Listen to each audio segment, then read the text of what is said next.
You know the game Hades, right? The multiple award-winning action roguelike game that's beloved by millions and has a crazy amount of variety with boons, crazy difficulty enhancers, and a lot of unique weapons that all have different forms, giving you a different weapon every single run? Well, there's a new action platform roguelike called Spiritfall that recently released into 1.0, and it has a few similarities to Hades, but really, it stands out on its own in a lot of different areas. While I streamed the game, a lot of people told me it looks like Brawlhalla, which is a game I've never played, and looking at it, yeah, okay, sure, maybe the core combat, but I believe Spiritfall is quite unique with what it's done, and feel like a lot of people are sleeping on it. So really, let's go over everything that Spiritfall has to offer and how I feel about the game as a whole. The first thing I want to touch on in this game is the general combat of the game. Spiritfall is set up like a 2D action platform fighting game, which is where the Brawlhalla comparisons come into. Now, some people even say it looks like Super Smash Bros, but we'll talk about that later on. It's divided into 5 areas, with the first 4 areas having a pick your path style where you choose between blessings,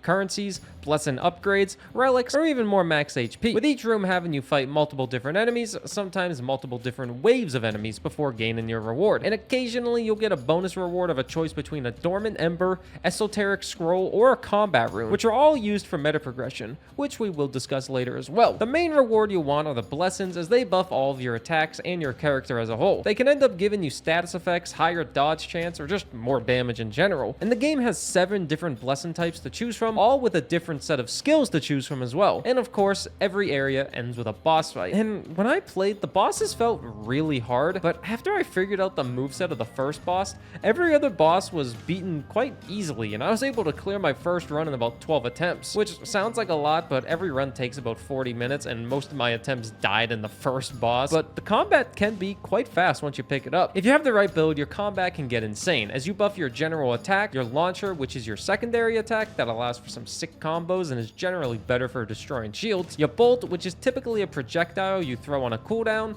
your dash, which is also on a very short cooldown, and a general assist move that you get via blessings. As someone who doesn't play a lot of 2D fighting games or just fighting games in general, I wasn't really that good when I first started playing, but who's really good at any game when they first start playing? But I felt the skill ceiling wasn't too high with how easy you could get a busted run, and the amount of variety that you have inside of a run really makes it easy to play multiple runs in a single session. Like Hades, you do have multiple weapons that you can unlock and eventually unlock alternate forms for, and after playing with all of them, I'll say that every weapon can be useful and result in an absolutely bonkers run. And one last thing to touch upon is inside of a run you have essence, which is a currency you seem to gain after a boss fight. But after each boss fight, you can spend essence on enhancements that act as more buffs for your attack, launcher, or bolt. Each weapon feels like it has its own set of enhancements to choose from, but outside of that, the essence doesn't seem to do much. The core of a run I like. It's easy to gain dust, which is your main currency. It's easy to get health back, as every area ends with a store, and you can buy a little bit of health back, and the enemies get stronger over time, and they generally feel pretty easy until the 4th or 5th area, as some shielded enemies can become a nuisance to take down. But inside of a run is good, quick, and very versatile. Where the game struggles a bit more for me, or more so I didn't really tend to care to get in depth with it,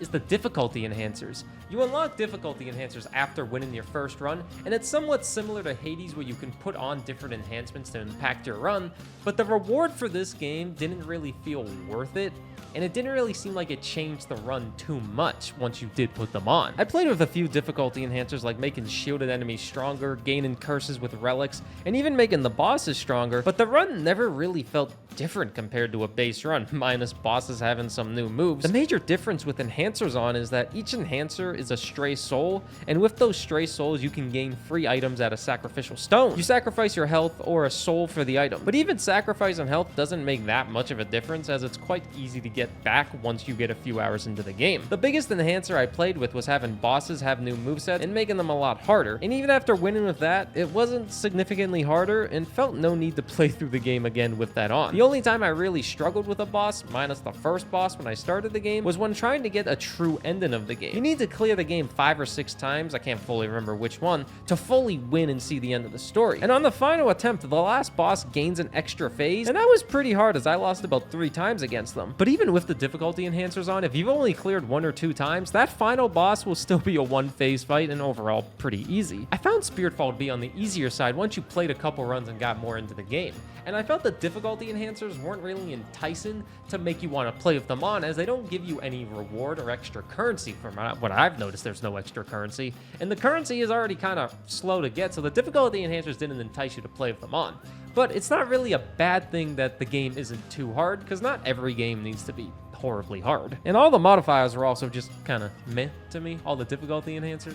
But with that said, where the game shines the brightest for me is probably inside the meta progression and all the variety that Spiritfall does have to offer. It's similar to Hades, with weapons having different forms and using a currency to unlock certain rooms or buffs inside of a run, but the best thing this game offers is 7 different skill trees, and each skill tree having a different mask to where that gives you a buff in the run. Throughout your run, you collect tons of currencies with the Ember, the Scrolls, and the Runes, but those Embers are the one that unlock your skill tree abilities, and because of that, I view those as the most important. For me, the skills of Shabora were my favorite, as it's mostly revolved around health buffs and even gave you a Death Defiance, but each blessing had a few upgrades in their skill tree that made the game a lot easier. Of course, a Death Defiance is always nice, but what about 5% extra damage for each spirit you have in a run? That's 35% extra damage if you like the spice of variety in your life. But I will say some of these upgrades in the skill tree seem more bland and boring, but you still will buy them, as after getting a certain amount of upgrades from a tree, you unlock that spirit's mask. And before each run, you can equip a mask that gives you a general buff,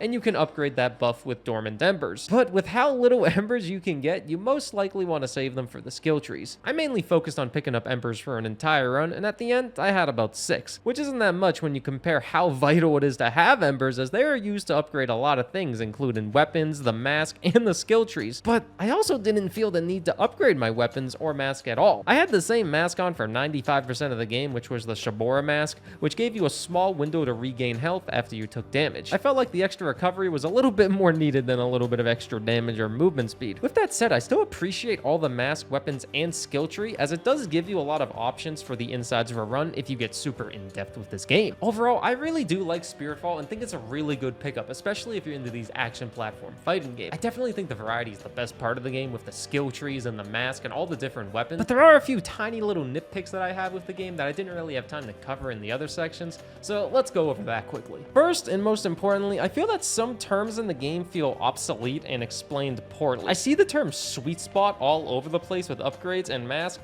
and I never knew what it did in my 15 hours of play. And looking at the codex, I still don't know what that term means. And then there's 2 more things that I did not like inside of a run, and it was A, how inconsistent the shop from Yara the Herbalist was, and they sell items that give you buffs for X number of rooms. They apparently show up 3 times in every single run, but it feels very inconsistent with how little I actually saw them. It would be nice if they were guaranteed to show up in 3 out of the 4 locations, instead of making it seem like you have to guess which area they're gonna be in. And B, it was way too easy to cheese the rift fights for multiple upgrades. They were way too easy every time, and maybe that's not a complaint, but the rift fights are one of the more unique parts of this game, and it feels like it was more glossed over with just throw a few different enemies in there. I feel the rifts have some good potential if fleshed out correctly. Really, this is a good 2D fight and platformer roguelite that delivers in more areas than you'd expect. A lot of people compare it to Super Smash Bros, but the only thing that resembles that to me was the rift fights, and those were a little underwhelming after playing for a few hours. I compare the game more to Hades with how much the blessings can really change your run,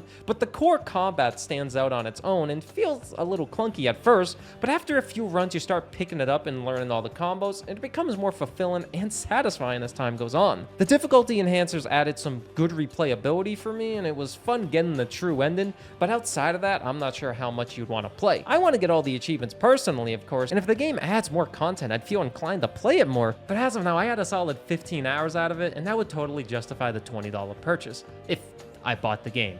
This isn't sponsored or anything, but Gentle Giant, the developers, gave me a copy of the game a few months ago, so big thanks to them. But if you're a big fan of 2D platform fighting games and want to try out a roguelite that does its best in mimicking that genre to an extent, this game is worth it. It has a good amount of variety, and you can totally justify that purchase for how many hours you can potentially get from this. And yeah, I hope you enjoyed the video, and I appreciate you watching. I'll see you next time.